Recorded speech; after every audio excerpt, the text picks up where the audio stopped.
یو زنانه وله راله هغې وویل چې دا زما بچی دی او بچی د دې و خو دې انکار وکړو دا زما بچی نه دی او هغه هلک وایي چې قسم په الله علي رضی الله تعالی عنه زه د دې بچی یم علي رضی الله تعالی عنه وفرمایل چې د دې زنانه ته لاړه شه او ګواهان پیش کړه دغه زنانه لاړه خپلې علاقې نه د لرې نه راغلې وه خو هلته یې پیسې تقسیم کړې په کورونو باندې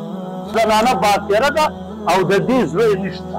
هغې راغلې لس هفته ښځې هغې له خو لس دراهم مې ورکړي وایي دا د دې زوی نه دی دا ښځه باکره ده واده یې نه دی کړی علي رضی الله تعالی عنه فرمایل هغه هلک بیا وایي قسم په الله زه د دې زوی یم خو زما پلار مړ شوی دی 15-14 کاله مخکې او دا اوس زما نه انکار کوي علي رضی الله تعالی عنه فرمایل ښه زه اوس فیصله کوم دواړه کښېنئ علي رضی الله تعالی عنه اوس فیصله کوي هغه ټایم کې دا لباسه یې نه وي ته چې په دې به یې چیک کړی وي څنګه فیصله به علي رضی الله تعالی عنه فرمایل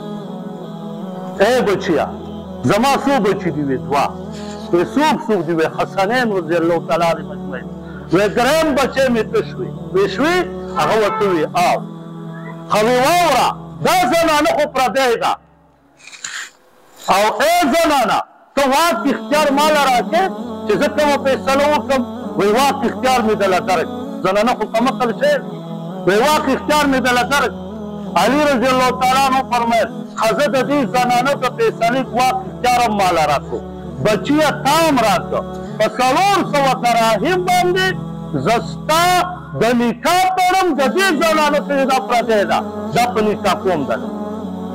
زنانه ټوپونه شروع کوي نه وایي قسم په الله بچی دی علي رضی الله تعالی عنه ورته وفرمایل وختي دې څه وروسته